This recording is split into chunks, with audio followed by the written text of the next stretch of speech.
Hello, আসসালামু আলাইকুম। This is Tanmoy again. So গত 2-3 দিন ধরে আই ওয়াজ লার্নিং। আমি শিখতেছিলাম যে কীভাবে আপনার মৌমাছি লালন পালন করা যায়। শুনতে যতটা ফানি হলেও বিষয়টা হচ্ছে যে আপনার দেশে একসময় অনেক প্রজেক্ট হতো যে কীভাবে গরু, ছাগল, হাঁস, মুরগি লালন পালন করা যায়। এখন আমরা দেশের বাইরে এসে শিখতেছি হাউ কীভাবে মৌমাছি পালন করা যায় এবং মধু চাষ করা যায়। তো one of the interesting fact is, আমার সাথে যেখানে যারা আছে তারা সবাই প্রবীণ অথবা আমার মতো বয়সের অল্প কয়েকজন। তারা মূলত এটা শিখতেছে আউট অফ ইন্টারেস্ট। তাদের অনেক লেজার টাইম আছে অ্যান্ড তাদের এটা ভালো লাগে।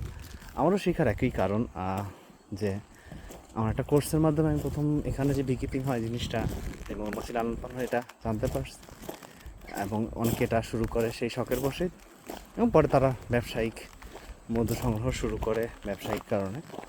বাট আমার আগ্রহটা যে কারণে জন্ম হয়েছে সেটা হচ্ছে যে যখন কোর্সের ক্লাসটা হয় I feel very much interested to it, like wow you can have your own hive, নিজের একটা মৌচাক থাকতে পারবে। এবং সামার ব্রেক চলতেছে, I can utilise this time through this free course পেয়েছি।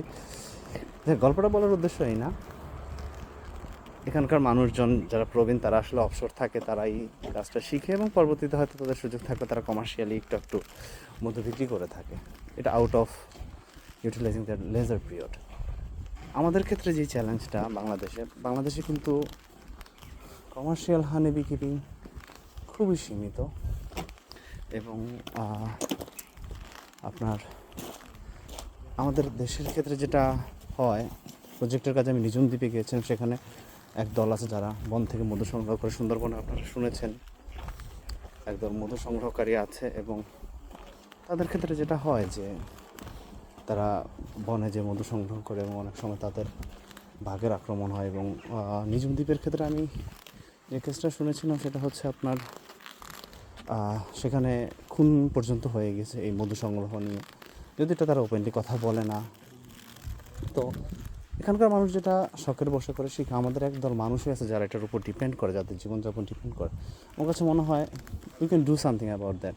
তাদের যে একটা রাইটস আছে ন্যাচারাল রিসোর্সের উপর, তারা সেখানে থাকে, এটা আমরা ইনশিওর করতে পারি। যাই হোক, এটা আমাদের বলতে পারেন হতভাগ্য যে আমরা হয়তো বা সেই জিনিসগুলো ইউটিলাইজ করতে পারি না। যাই হোক, আশা করি বাংলাদেশে একসময় মানুষজনের হিউম্যান রাইটস বা ন্যাচারাল রিসোর্স রাইটস থাকবে এবং যে মানুষগুলো এগুলোর উপর ডিপেন্ড করে আমরা তাদের জন্য কিছু করতে পারবো, তাদের জীবনটা আরও সহজ হবে, সুন্দর হবে। এই তো এই আশা রেখে শেষ করছি আজকের ভিডিও। Thank you.